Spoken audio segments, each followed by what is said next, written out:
Hello दोस्तों, जय हिंद। मैं आप सभी को topper science classes YouTube channel पर स्वागत करता हूं। प्यारे दोस्तों, आज का वीडियो आपके लिए बहुत ज़रूरी होने वाली है, क्योंकि आज के वीडियो में देखने वाले हैं प्रकाश के परिवर्तन के नियम का 50-50 VVI MCQ प्रश्न। यह प्रश्न Bihar board, UP board, other board परीक्षा एवं सभी प्रकार के प्रतियोगी परीक्षा के लिए जरूरी होने वाला है। तो चलिए शुरू से शुरू करते हैं। प्रश्न नंबर 1, दाढ़ी बनाने के लिए उपयोग में आने वाले दर्पण होता है अवतल दर्पण, यानी कि इसका सही उत्तर ए होगा। अगला प्रश्न, टॉर्च से किस प्रकार के प्रकाश पुंज की प्राप्ति होती है?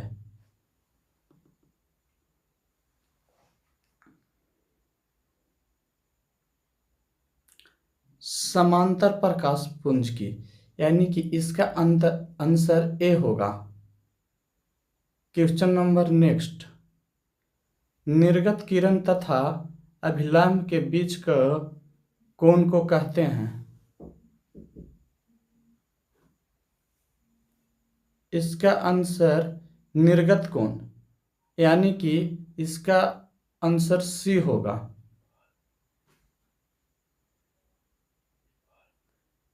क्वेश्चन नंबर नेक्स्ट, किसी ठोस में बाहर की ओर उभरे दो गोलीय पृष्ठ होते हैं? इसका होगा आंसर उत्तल लेंस, यानी कि answer number C. Question number next, किसी बीम का अवतल दर्पण द्वारा बना प्रतिबिंब आभासी सीधा बीम से बड़ा पाया गया। वस्तु की स्थिति कहाँ होनी चाहिए?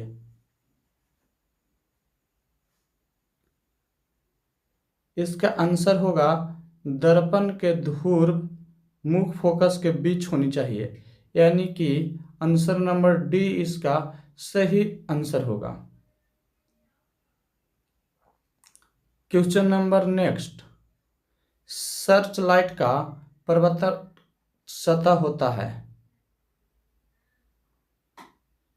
इसका आंसर होगा अवतल, यानी कि आंसर बी इसका सही जवाब है।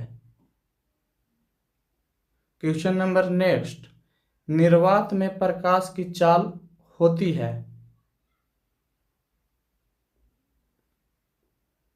निर्वात में प्रकाश की चाल 3x108 मीटर पर सेकेंड होती है, यानी कि आंसर नंबर ए इसका सही जवाब है। नेक्स्ट क्वेश्चन, परावर्तन के नियम से निर्धारित होता है? परावर्तन के नियम से निर्धारित होता है आपतन कोण बराबर परावर्तन कोण। इसका आंसर होगा ए। अगला क्वेश्चन, हजामत के लिए दर्पण का उपयोग होता है? यानी कि हजामत के लिए दर्पण का उपयोग होता है अवतल दर्पण, यानी कि इसका आंसर होगा ए। अगला प्रश्न, प्रकाश की किरणें गमन करती है? प्रकाश की किरणें कैसे गमन करती है? इसका आंसर होगा सीधी रेखा में। प्रकाश की किरणें सीधी रेखा में गमन करती है, यानी कि आंसर नंबर ए इसका सही जवाब है। अब बढ़ते हैं अगले प्रश्न की ओर। लेंस में मुख्य फोकस की संख्या कितनी होती है? लेंस में मुख्य फोकस की संख्या कितनी होती है? लेंस में मुख्य फोकस की संख्या 2 होती है, यानी कि इसका आंसर होगा ए। अगला प्रश्न, किसी माध्यम से अपवर्तनांक का मान होता है? किसी माध्यम से अपवर्तनांक का मान होता है, इसका होगा साइन आई बट्टा साइन आर, यानी कि आंसर नंबर ए।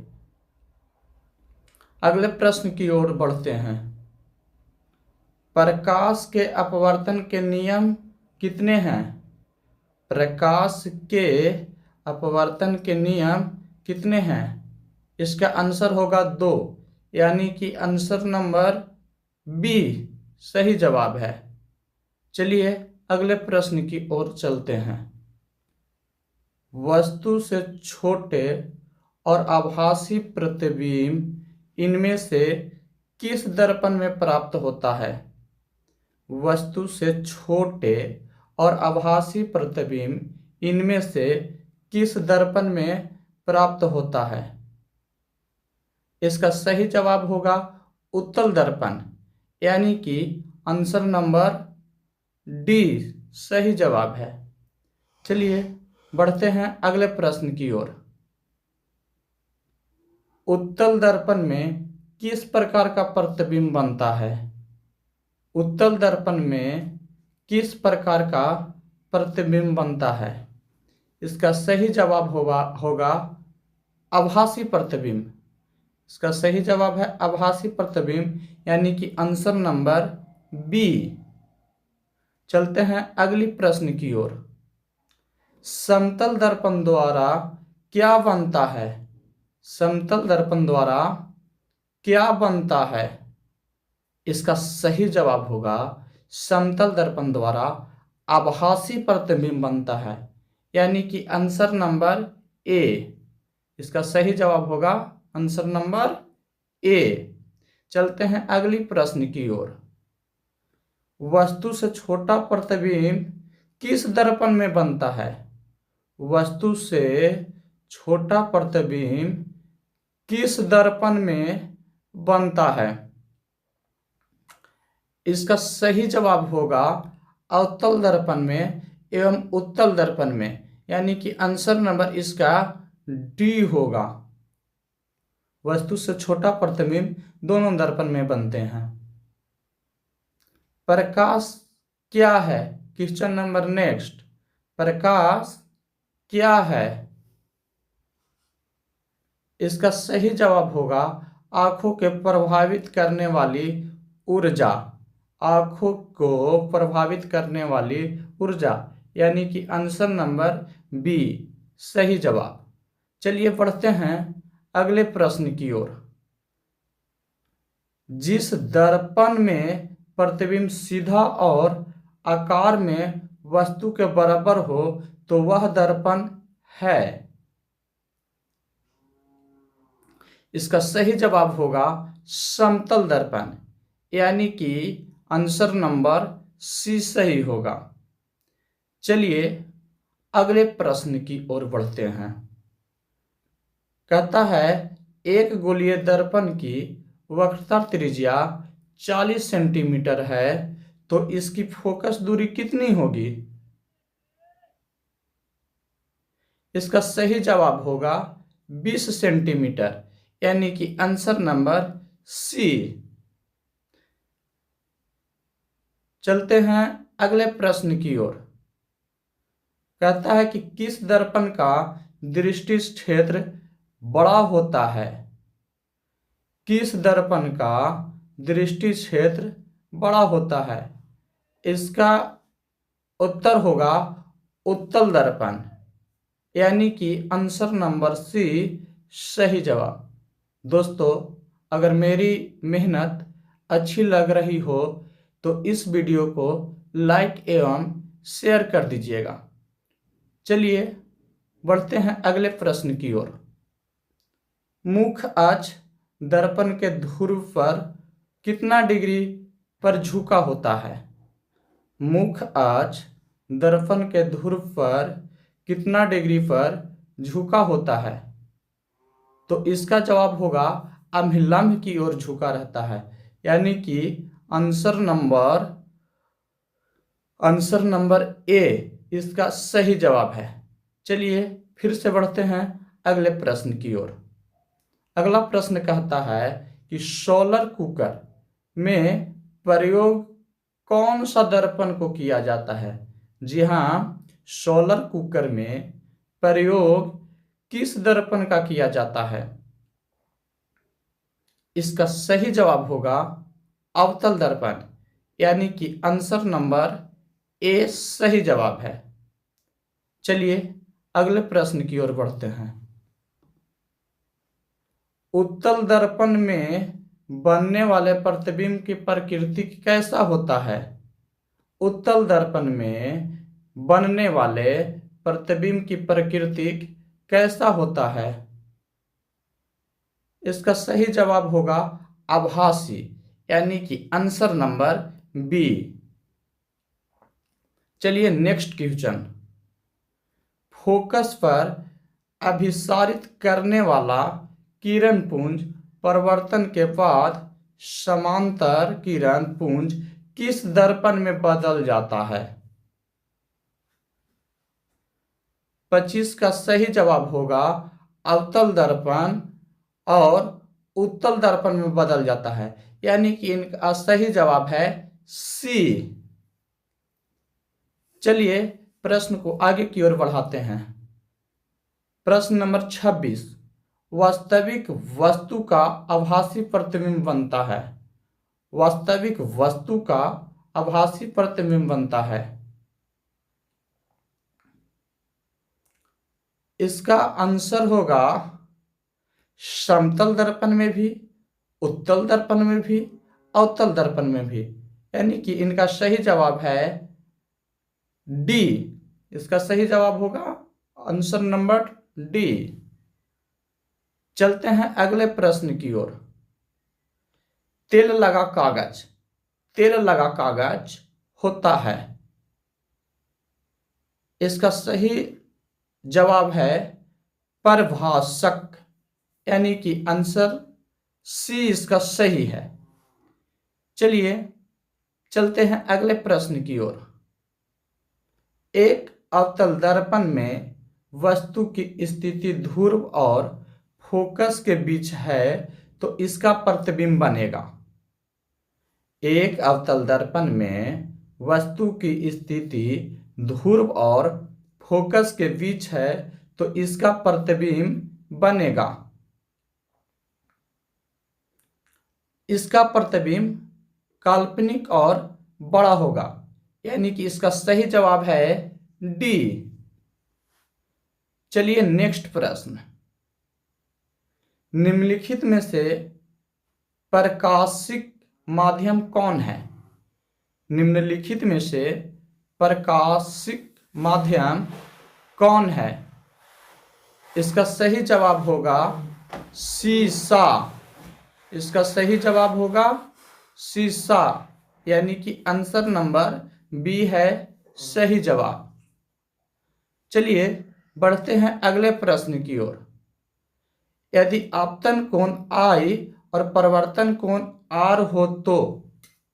यदि आपतन कोण I और परिवर्तन कोण R हो तो इसका सही जवाब होगा I = R, यानी कि सही उत्तर है ए। चलिए बढ़ते हैं अगले प्रश्न की ओर। किसी FM के फोकस दूरी के लेंस की क्षमता होगी। इसका सही जवाब है ए। चलिए बढ़ते हैं अगले प्रश्न की ओर। हवा में टंगी वस्तु को पानी के अंदर से पानी की सतह के लंबवत देखने पर इस वस्तु का प्रतिबिंब वस्तु से होगी। इस वस्तु का प्रतिबिंब वस्तु से कैसी होगी। इसका सही जवाब होगा इसका सही जवाब है दूर, अधिक दूर होगी, यानी कि आंसर नंबर ए है सही आंसर। चलिए बढ़ते हैं अगले प्रश्न की ओर। कहता है कि F = R/2 इसका बराबर क्या होता है, F इक्वल टू R/2। इसका मतलब क्या होता है, इसका मतलब होता है अवतल दर्पण में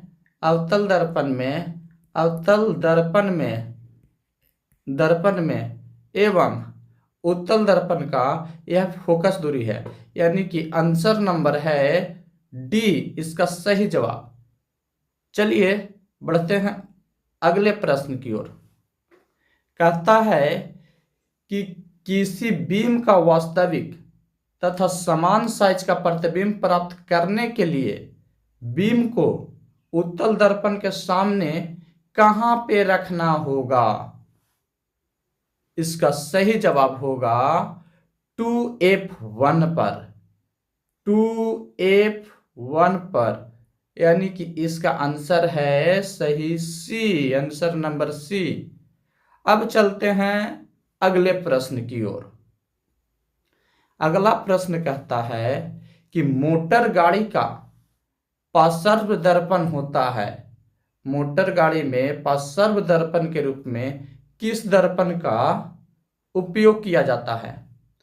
तो इसका सही जवाब होगा उत्तल दर्पण, यानी कि आंसर नंबर बी है इसका सही जवाब। चलिए दोस्तों अब बढ़ते हैं अगले प्रश्न की ओर और देखते हैं अगला प्रश्न। अगला प्रश्न कहता है कि गोलीय दर्पण की फोकस दूरी उसका वक्रता त्रिज्या की कितनी होगी। गोलीय दर्पण की फोकस दूरी उसकी वक्रता त्रिज्या की कितनी होगी। इसका सही जवाब है वह आधी होती है, वह आधी होगी, यानी कि आंसर नंबर ए इसका है सही जवाब। चलिए बढ़ते हैं अगले प्रश्न की ओर। अगला प्रश्न कहता है कि रोगियों के नाक, कान और गले की जांच में डॉक्टर किस दर्पण का प्रयोग करता है।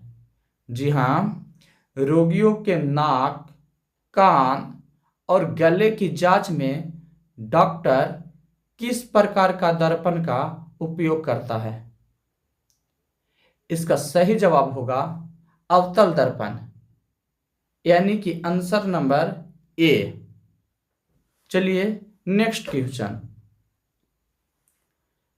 क्वेश्चन कहता है कि एक अवतल दर्पण में ध्रुव और फोकस के बीच रखी वस्तु का प्रतिबिंब बनता है।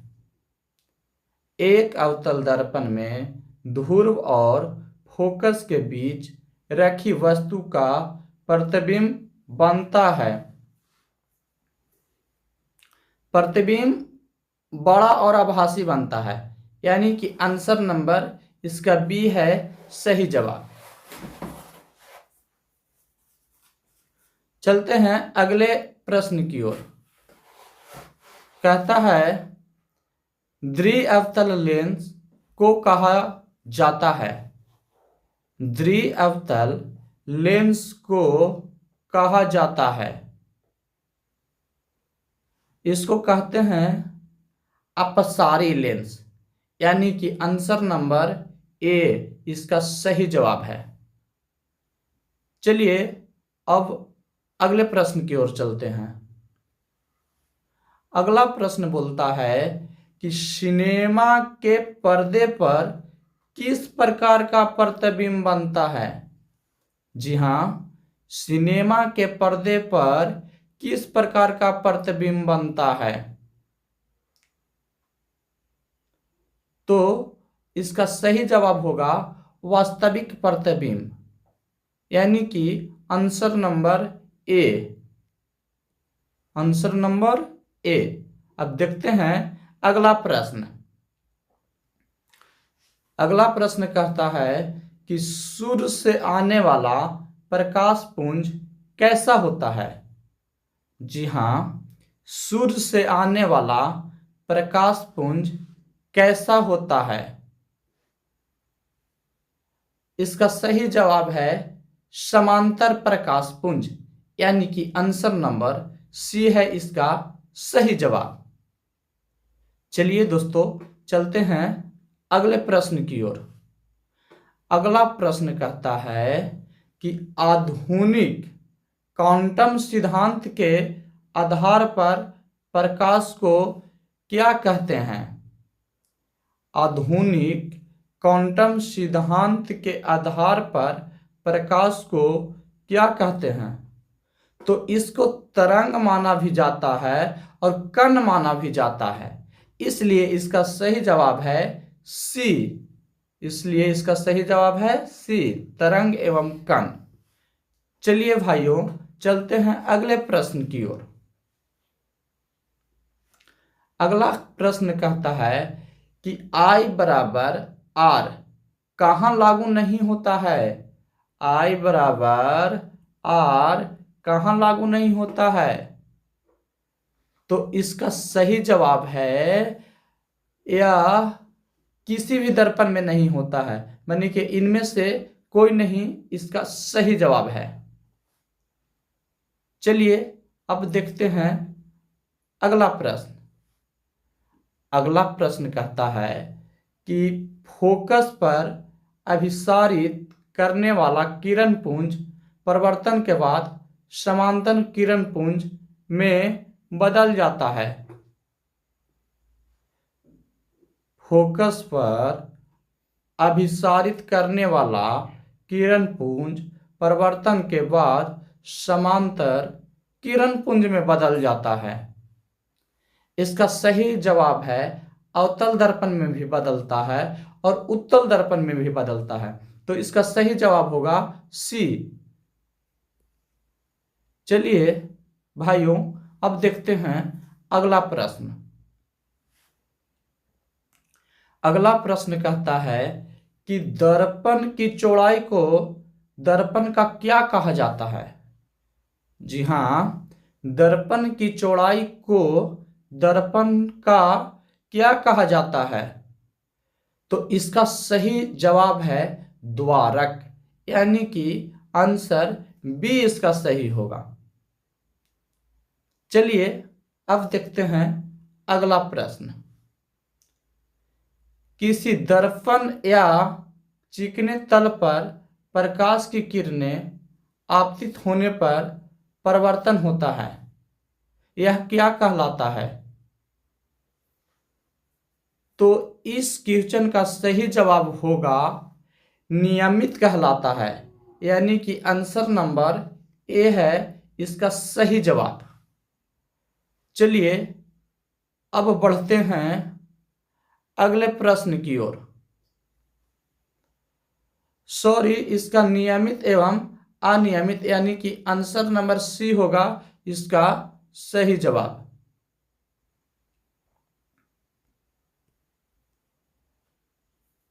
अब बढ़ते हैं अगले प्रश्न की ओर।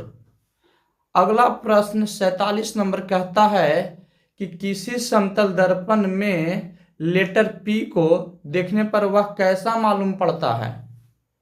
किसी समतल दर्पण में लेटर पी को देखने पर वह कैसा मालूम पड़ता है? इसका सही जवाब होगा,